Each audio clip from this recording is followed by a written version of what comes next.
Welcome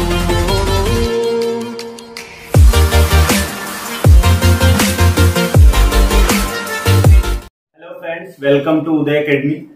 अभी तक आपने हमारे चैनल को सब्सक्राइब नहीं किया है तो सब्सक्राइब कर लीजिए और वहां पे बेल आइकन का एक सिंबल दिया है, वहां पे आप उसको प्रेस कर देंगे तो आपको जो भी नोटिफिकेशंस होंगे, जो भी नए वीडियोस हम लोग अपलोड करेंगे तो आपको नोटिफिकेशंस मिल जाएगा। ओके, सो आज हम लोग क्या करते हैं, आज हम लोग chapter number 3 10th standard Maharashtra board का अरिथमेटिक प्रोग्रेशन स्टार्ट करेंगे। तो वहां पे सबसे पहले हम लोग बेसिक सीखेंगे। बेसिक बहुत इंपॉर्टेंट रहेगा। ये अलजेब्रा का 3rd चैप्टर है। तो 3rd चैप्टर में अगर आप लोग देखेंगे तो बहुत ही इजी चैप्टर है और बहुत स्कोरिंग चैप्टर है। यहाँ पे नियर अबाउट 8 to 10 मार्क्स के क्वेश्चंस दिए जाते हैं अरिथमेटिक प्रोग्रेशन के महाराष्ट्र बोर्ड में। जैसा कि मैं असेसमेंट कर रहा हूं पिछले 3 साल 4 साल से बोर्ड पेपर्स को, तो आप लोग उसमें देखेंगे कि कोई भी क्वेश्चंस अरिथमेटिक प्रोग्रेशन का 2 मार्क्स का 3 मार्क्स है या में भी 1 मार्क्स का भी एमसीक्यूज का भी पूछा जाता है। It is quite easy, but still सबसे पहले हम लोग बेसिक सीखेंगे। ये इसलिए इंपॉर्टेंट हो जाता है कि आपने 9th में ये चैप्टर को नहीं पढ़ा है। 9th में अगर आपने देखा थोड़ा बहुत आपको पॉलिनोमियल के बारे में पता है, रियल नंबर के बारे में पता होता है, मतलब बेसिक्स चीजें अगर अलजेब्रा की देखी जाए तो सिर्फ 2 ही चैप्टर ऐसा जो आपके लिए नया होता है 10th स्टैंडर्ड के लिए, स्पेशली अरिथमेटिक प्रोग्रेशन और एक टर्म्स और ऐड हो जाता है प्रोबेबिलिटी चैप्टर। तो ये 2 चैप्टर्स आपके लिए नए रहेंगे। तो ये हम लोग सबसे पहले 3rd स्टार्ट करते हैं, उसके बाद नेक्स्ट सेशन में हम लोग देखेंगे कि प्रोबेबिलिटी कैसे करेंगे। तो फर्स्ट ऑफ ऑल हम लोग अरिथमेटिक प्रोग्रेशन, तो आपने पहले भी सुना होगा प्रोग्रेशन मतलब क्या। प्रोग्रेशन मतलब एक के बाद एक शिफ्टिंग, एक के बाद एक नंबर। सो प्रोग्रेशन, अरिथमेटिक प्रोग्रेशन के पहले चैप्टर में आने से पहले हम लोग एक छोटा सा टर्म्स को डेवलप करेंगे और उसका डिटेल थोड़ा जाएंगे। उसके बाद हम लोग सीधा अरिथमेटिक प्रोग्रेशन के डेफिनेशंस पे और उसके कॉन्सेप्ट पे आएंगे। तो चलते हैं सीक्वेंस। सबसे पहला टर्म्स अगर आप देखोगे चैप्टर्स का, सबसे पहला कॉन्सेप्ट अगर आप देखेंगे तो वो है सीक्वेंस। सीक्वेंस होता क्या है? नॉर्मली अगर मैथ्स को साइड में रख दिया जाए, बियॉन्ड द मैथमेटिक्स अगर if you think, then sequence मतलब normally we are talking the sequence. अगर जैसे एग्जांपल के तौर पे लिया जाए, हम लोग क्लासरूम में बच्चों को बिठाते थे, एक सीक्वेंस वाइज होता है। चलो एक बॉयज यहाँ पे 2nd, 3rd, 4th, 5th, girls का एक रो अलग हो जाता है। तो अगर आप टर्म्स में देखेंगे, हम किसी प्रोग्राम में भी खड़े होते हैं, डांस प्रोग्राम में होता है, एनुअल गैदरिंग होती है, तो वहां पे भी बच्चों को एक सीक्वेंस दिया जाता है कि आपको यहां खड़ा रहना है, ये डिस्टेंस मेंटेन करना है। तो सीक्वेंस कहीं ना कहीं हमको एक ऑर्डर देता है, किस ऑर्डर में हमको फॉलो किया जाए, उसका एक पर्टिकुलर रूल हो जाता है। जैसे हमने बता दिया कि आपको 2 बॉयज खड़े रहेंगे, फिर एक गर्ल्स, फिर 2 बॉयज, फिर एक गर्ल्स, फिर 2 बॉयज, फिर एक गर्ल्स। तो ये एक सीक्वेंस बन गया, एक पैटर्न बन गया। अगर आप कहीं भी देखेंगे, बेसिकली अगर आप देखेंगे तो हर जगह हम लोग सीक्वेंस का यूज करते हैं। हम लोग पैसे भी देखो काउंट करते हैं तो हम लोग सीक्वेंस बनाते हैं। 500 की नोट्स रहती है, 200 की नोट्स रहती है, 100 रुपए की नोट्स रहती है, 50 रुपए की नोट रहती है। तो हर नोट को एक अरेंजमेंट करते हैं। अगर आप बैंक सेक्टर्स में देखेंगे तो ये भी एक अरेंजमेंट सिस्टम में होता है। ऐसा आप कभी नहीं देखेंगे कि कोई नोट को 500 नोट के बीच में 200 की नोट को इंटर करके आपको बैंक ने दे दिया है। तो सीक्वेंस कहीं ना कहीं हमको एक डेफिनिट ऑर्डर देता है, कैसे हम उसको फॉलो अप करेंगे और हमको उसको रूल एक प्रोवाइड करता है। तो सीक्वेंस नेचुरली अब मैथ्स में हम लेके आते हैं उसको। अगर मैथ्स में सीक्वेंस को कैसे डेवलप किया गया है, किसी भी नंबर को नॉर्मली जैसे हम लोग ने पढ़ा है नेचुरल नंबर, तो नेचुरल नंबर का अगर आप लोग उठाएंगे तो वहां पे कैसे नंबर स्टार्ट हो जाता है, नंबर विच स्टार्ट फ्रॉम 1, तो 1 2 3 4 5, मतलब एक सीक्वेंस है 1 के बाद 2। ऐसा नहीं है कि 1 के बाद डायरेक्टली कम टू 3 and 4, 1 के बाद 2, 2 के बाद 3, मतलब एक डेफिनिट ऑर्डर प्रोवाइड किया गया। अगर आप देखेंगे 20 के बाद you can not say that 23, directly you can not go to 30। सो आपको 20 के बाद कहां जाना है, 21 में, 21 के बाद 20। तो मतलब एक सीक्वेंस है। सेट ऑफ इवन नंबर आप ले लीजिए, इवन नंबर में भी वही सेम फ्रॉम 2 4 6 8, ऐसा नहीं बोल सकते 8 के बाद 9 ले लो, वो तो ऑड नंबर में आ गया। तो उसका एक प्रॉपर सीक्वेंस हो गया कि हर नंबर के बीच में 2-2 का डिफरेंस है। इसको हम बाद में देखेंगे कैसे इसको अप्लाई किया जाएगा अरिथमेटिक प्रोग्रेशन में। सो हर एक नंबर के पीछे डिफरेंस दिख रहा है आपको। किसी भी नंबर को आप चूज करेंगे तो आपको लगेगा इवन नंबर हो गया, ऑड नंबर हो गया, नेचुरल नंबर हो गया, होल नंबर हो गया, सबका एक प्रॉपर सीक्वेंस ऑर्डर होता है। बिना ऑर्डर को मैथ्स रीड करना इम्पॉसिबल है, क्योंकि mathematics is nothing but language जहां पे आपको सब कुछ फॉलो अप करना होता है, चाहे फॉर्मूला हो, चाहे कॉन्सेप्ट हो, थियरम्स हो, कॉलोरीज हो, चाहे जितने भी पैटर्न्स आप फॉलो करेंगे उसका एक स्पेसिफिक पैटर्न होता है। तो उस पैटर्न में आते हैं हम लोग सीक्वेंस के साथ। तो जैसे हमने बताया यहाँ पे सीक्वेंस का डेफिनेशन पहले देख लेते हैं, एग्जांपल देख लेते हैं, उसको डिनोट कैसे करते हैं, उसके टर्म्स क्या होते हैं, फिर हम लोग चलेंगे अरिथमेटिक प्रोग्रेशन पे। तो दोस्तों आओ यहाँ पे देखते हैं ब्लैक बोर्ड पे। यहाँ पे हमने लिख के रखा है सीक्वेंस का डेफिनेशन। सीक्वेंस क्या दिया, डेफिनेशन क्या दिया, प्रॉपर देखो। A sequence is a collection of numbers arrange in a definite order. यहां पे ये चीज इंपॉर्टेंट है, definite order according to some definite rule. यहां पे दो चीज, definite order and definite rule. जैसे हमने यहां पे एग्जांपल लिख के रखा है, अगर आप नेचुरल नंबर में देखेंगे तो 1 2 3 4 5, यहां पे देखो एक ऑर्डर फिक्स है, 1 के बाद 2, 2 के बाद 3। कोई भी नंबर, अगर हम लोग कोई भी नंबर को चूज करेंगे तो उसके बीच में जो डिफरेंस आपको दिखेगा हर जगह सेम दिखेगा। आप 4 5 को चूज कर ले, डिफरेंस 1, 3 4 को चूज करेंगे, डिफरेंस 1, 1 2 को चूज करेंगे, डिफरेंस 1। इसका मतलब हो गया कि यहां पे डेफिनेट ऑर्डर हो रहा है, 1 के बाद 2, 2 के बाद 3, 3 के बाद 4। So like that. और डेफिनेट रूल भी है कि हर रूल, मतलब इसमें रूल कहां है, रूल ये है कि हर एक नंबर के बाद जो दूसरा नंबर आपको मिल रहा है उसमें दूसरा नंबर एक ऐड करने के बाद आ रहा है। 4 है, एक ऐड कर दो 5, 5 में एक ऐड कर दो 6, 6 में एक ऐड कर दो 7। मतलब ये पर्टिकुलरली अगर आप देखेंगे तो डिफरेंस कैसे, रूल कैसे फॉर्म हो रहा है कि एक एक नंबर को हम लोग क्या कर रहे हैं, ऐड करते जा रहे हैं। सिमिलरली ऑड नंबर में हमने आपको बताया 1 3 5 7 9 11 सो ऑन। आप इसको भी अगर पैटर्न फॉलो करते जाएंगे तो ये भी एक सीक्वेंस बन रहा है। तो यहां पे अगर आप देखेंगे तो हमारे डेफिनेशन के हिसाब से ये परफेक्ट जा रहा है कि definite order and definite rule. So students, आप लोग डेफिनेशन अगर सीक्वेंस का पूछा जाएगा तो सिंपली आपको क्या लिखना है, sequence is a collection of numbers arranged, arrangement is compulsory, arranged in a definite order according to some definite rule is called a sequence. Example आपके सामने हमने लिखा है, नेचुरल नंबर 1 2 3 4 5, ऑड नंबर लिखा है 1 3 5 7 9 एक्सेट्रा। ये हो गया सीक्वेंस का डेफिनेशन और सीक्वेंस का एग्जांपल। अब हम लोग क्या करते हैं, यहां पे टर्म्स दिया गया। सीक्वेंस नॉर्मली अगर आप देखेंगे ये छोड़ दिया जाएगा एसएससी बोर्ड को, तो नॉर्मली हम लोग सीक्वेंस को किसी भी नंबर से A1 A2 A3 dot dot AN लिख सकते हैं। लेकिन यहां पे हम लोग we are talking about the terms, then after that in arithmetic progression there is a definition related to terms in the your sum of the arithmetic progression, SN ka formula, all those things we are every time we are talking about the terms. So that's why we have written here the terms in the sequence are denoted by T1 T2 dot dot T3 dot dot Tn। पहले term को T1, दूसरे term को T2। Term T stands for terms, 1 stands for first, T stands for terms, 2 stands for second। So dot dot dot अगर आपका n रहेगा तो वो Tn। यहां हमने लिखा the terms in the sequence are denoted by T1 T2 dot dot dot Tn। A sequence is usually denoted by, sequence usually denote किससे किया जाता है, in curly bracket Tn। Remember in curly bracket Tn where n is the nth term.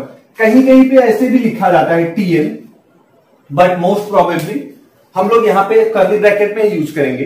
तो curly bracket में Tn ये term तो sequence को use, अगर मैं Tn लिखा तो इसका मतलब nth टर्म्स, हमने T1 लिखा तो फर्स्ट टर्म, T2 लिखा तो सेकेंड टर्म। तो आइडेंटिफाई करने के लिए कैसे करेंगे, यहां पर हमने देखो लिखा है नेचुरल नंबर को 1 2 3 4 5 6 7। तो यहां पे अगर आप देखेंगे तो 1 क्या है, फर्स्ट टर्म T1, 2 क्या है, सेकेंड टर्म T2, 3 क्या है, थर्ड टर्म T3, 4 क्या है, T4 dot dot dot dot Tn। तो यहां पे एक पैटर्न फॉलो हो गया। अगर हमने आपसे पूछ लिया स्टूडेंट फोर्थ टर्म कौन सा है, तो directly you come to the 4। हमने जैसे इवन ऑड का ले लिया 2 4 6 8 10, ये हो गया हमारा फर्स्ट टर्म, ये हो गया हमारा सेकेंड टर्म, ये हो गया हमारा थर्ड टर्म, लाइक दैट।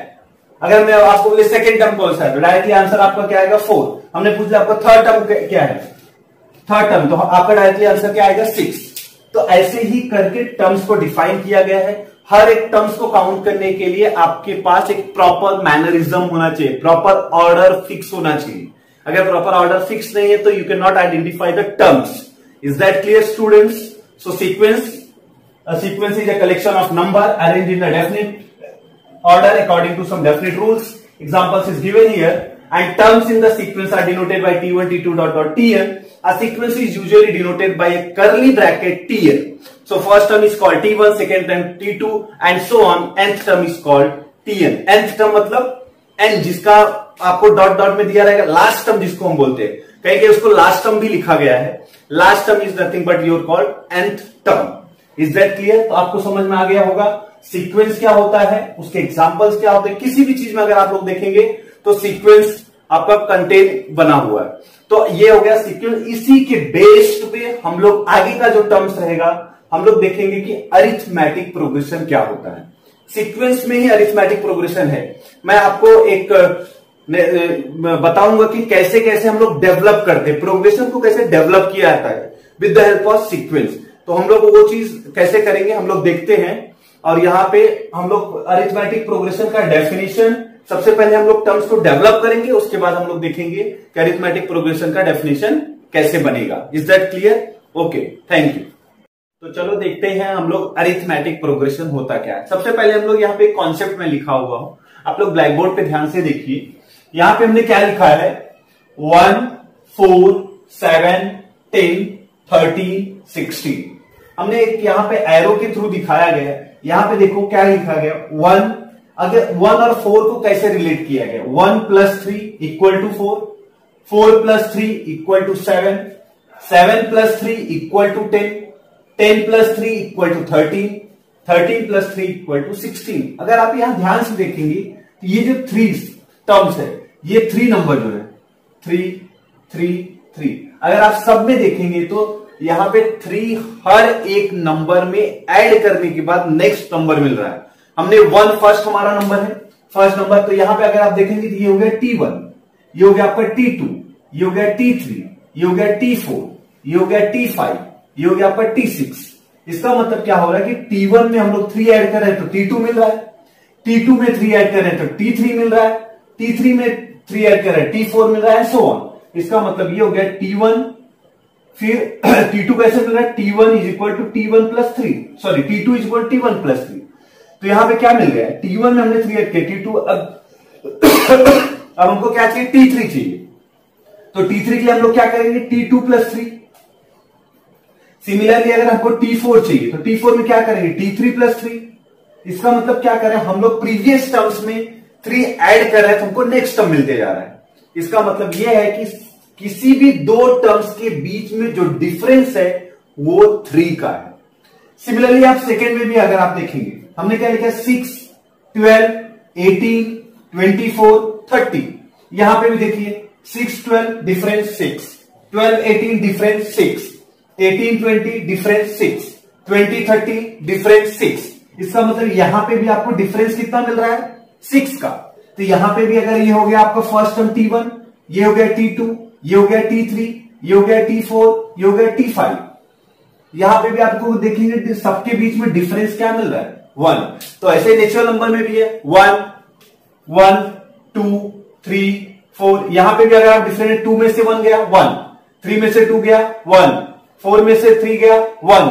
इसका मतलब क्या हो गया, Tn + 1 - Tn, मतलब nth टर्म के बाद वाला टर्म और Tn के बीच में डिफरेंस जो है वो कॉमन है. डिफरेंस को यहां पे हम लोग D से डिनोट करेंगे.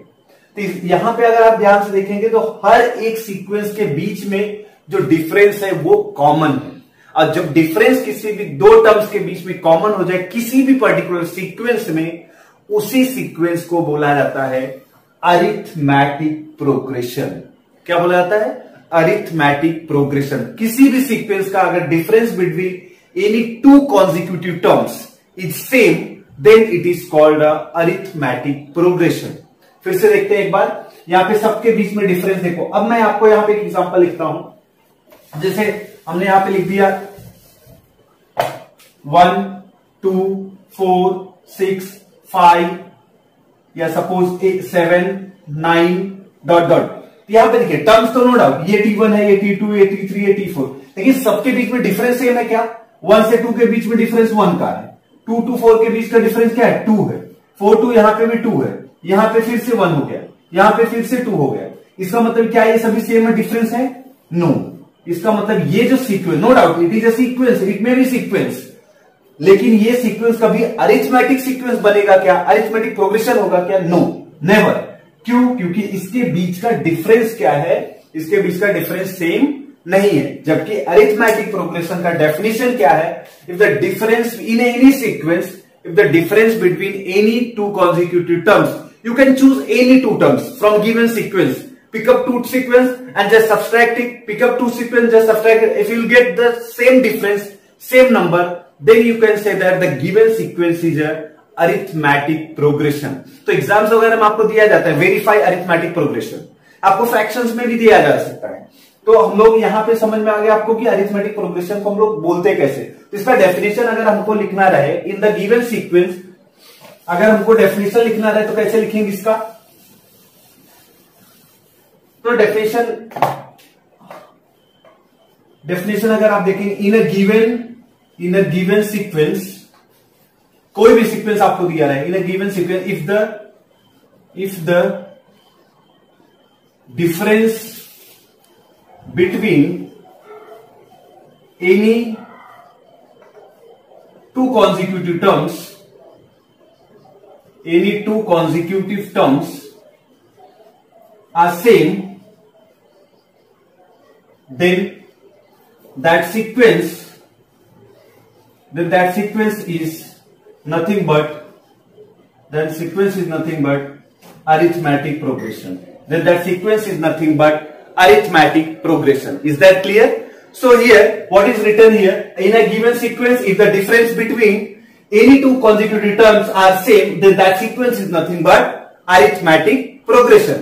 अब हम लोग जैसे example, now let's see the example 1 3 5 7 9. Now see here, this one is a T1, this one T2 T3 T4 T5. So this one is your T1, this one is your T2, this one is your T3, this one is T4. If you look the difference between the two terms, what is the difference here? T1 minus T2, that will be 1. So sorry, 2. 3 to 5 difference will be 2, 7 minus 5 difference will be 2, 9 minus 7 difference will be 2. So that means इसके सभी के बीच में difference कितने का है? 2 का। इसका मतलब ये क्या हो गया, किसी भी दो कॉन्जिक्यूटिव टर्म्स को हम लोग अगर चूज कर रहे हैं तो सभी के बीच का डिफरेंस क्या मिल रहा है आपको? 2। इसका मतलब ये जो सीक्वेंस है वो अरिथमेटिक प्रोग्रेशन है, अरिथमेटिक प्रोग्रेशन है। इसका मतलब ये हो गया कि Tn, अगर ये लास्ट टर्म सपोज करो यहाँ पे Tn है, तो उसके पहले का, उसके बाद का नंबर क्या होगा? Tn plus 1। इसका मतलब हम डिफरेंस कैसे निकालेंगे? Final minus initial, final minus initial. हमको इसके बीच का डिफरेंस निकालना था, हम लोग क्या करेंगे? 3 में से 1 को माइनस करेंगे 2, इसके बीच में डिफरेंस निकालना है 5 माइनस 3 करेंगे 2, 7 5 और 7 के बीच में डिफरेंस निकालना है 7 minus 5 2, because difference is never negative, so that's why 9 minus 7 is 2। तो कभी भी डिफरेंस निकाले, नॉर्मली फिजिक्स में भी आपने देखा होगा डिफरेंस कैसे निकालते हैं, डिस्टेंस कैसे फाइंड करते, फाइनल माइनस इनिशियल। अगर आपने नो डाउट फिजिक्स पढ़ाई है, फिजिक्स में अगर आपने देखा भी होगा कि अगर डिस्टेंस हमको फाइंड करना होता है तो फाइनल माइनस इनिशियल। अगर हम लोग डिफरेंस देखेंगे तो अगर आप no doubt initial velocity final velocity, अगर हम लोग फाइनल वेलोसिटी को v बोलते हैं या इनिशियल वेलोसिटी को u बोलते हैं तो final velocity v minus u हो गए। सो नॉर्मली ऐसे ही होता है, डिफरेंस किसी के बीच में भी फाइंड करना है तो आपको फाइनल माइनस इनिशियल। तो ये हो गया आपका अरिथमेटिक प्रोग्रेशन डेफिनेशन, या तो आप इसको ऐसे लिख सकते हो। हाँ, यहां पे अगर आप ध्यान देखो तो डिफरेंस को हम लोग किससे डिनोट करते हैं? डी से, स्मॉल डी से। डिफरेंस को किससे डिनोट करते हैं? स्मॉल डी से। तो यहां पे थोड़ा सा, ये तो आपका डेफिनेशन हो गया। डेफिनेशन के बाद हम लोग उसको लिखेंगे कैसे, यहां पे आप देखिए ध्यान से। तो यहां पे जैसे हमने अभी आपको सीक्वेंस बताया 1 3 5 7 9, राइट। ये हो गया आपका T1। T1 को ही A बोलते हैं, first term is called T1 बोलो या तो उसको A बोलो, that will be the same thing. और ये हो गया आपका T2, ये हो गया आपका T3, ये हो गया आपका T4, ये हो गया आपका T5। और सबके बीच का डिफरेंस देखो, ये 2 2 2 2, तो ये हो गया आपका A और डिफरेंस कितना हो गया? D कितना हो गया? 2। तो यहां पे डिफरेंस कितना आ गया? 2 का, और A का फर्स्ट टर्म आ गया है।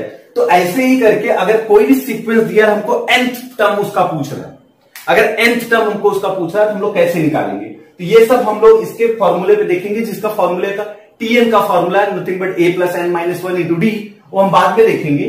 तो ये हो गया अरिथमेटिक प्रोग्रेशन। कोई भी एग्जांपल अगर आप बुक में भी उठा के देखेंगे तो कोई भी एक एग्जांपल में अरिथमेटिक प्रोग्रेशन को डिस्कस करूंगा, फिर उसके बाद हम लोग चलेंगे nth term of arithmetic progression या nth term of the sequence. Is that clear? तो एक एग्जांपल और देखते हैं। सब जो यहां पे आपको एग्जांपल दिया है -10 -6 -2 2 dot dot dot. Is it arithmetic progression? क्या है अरिथमेटिक प्रोग्रेशन होगा? तो सबसे पहले हमको काम क्या करना है, अरिथमेटिक प्रोग्रेशन को आइडेंटिफाई करना है कि ये सीक्वेंस अरिथमेटिक प्रोग्रेशन है। तो सबसे पहले हमको क्या निकालना है कि डिफरेंस निकालना है। तो डिफरेंस कैसे निकालेंगे? ये हो गया आपका T1। तो डिफरेंस का फॉर्मूला डी हमने क्या बताया, डी का फॉर्मूला क्या हो जाएगा Tn प्लस 1 माइनस Tn। इसका मतलब क्या हो गया, अगर n की वैल्यू 0 पुट करो तो T1 माइनस T0, 2 पुट करो तो T2 माइनस T1, तो मतलब final term minus initial term, ये कॉमन फॉर्मूला है। तो यहां पे देखो -10 है, अभी ये फाइनल, तो -6 माइनस ऑफ -10, तो कितना हो गया -6 प्लस 10, तो कितना हो गया, ये 4 आ गया। अब इसके बीच में डिफरेंस देखो, -2 माइनस ऑफ -6, सो -2 प्लस 6, ये डिफरेंस क्या हो गया 4 हो गया। फिर तीसरा देखो 2 माइनस 2, 2 माइनस ऑफ -2, क्योंकि यहां माइनस ऑलरेडी है, तो 2 प्लस 2 कितना हो गया 4। अब आप ध्यान देखेंगे तीनों डिफरेंस सेम है, यस, ये तीनों डिफरेंस 4 है। इसका मतलब ये सीक्वेंस क्या है, what is the sequence? Yes, this sequence is nothing but arithmetic progression. ये सीक्वेंस आपका अरिथमेटिक प्रोग्रेशन हो गया। ऐसे ही करके काफी एग्जांपल्स पॉइंट्स में भी दिए गए, फ्रैक्शंस में भी दिए गए हैं। ये सभी एग्जांपल्स को अगर आप देखेंगे तो वेरीफाई करने का सिंपल फॉर्मूला है, फाइनल टर्म को इनिशियल टर्म से माइनस कर दो। अगर आपको सभी का डिफरेंस सेम लग रहा है तो आपका वो गिवन जो सीक्वेंस दिया रहेगा वो आपका अरिथमेटिक प्रोग्रेशन रहेगा। Is that clear? ओके।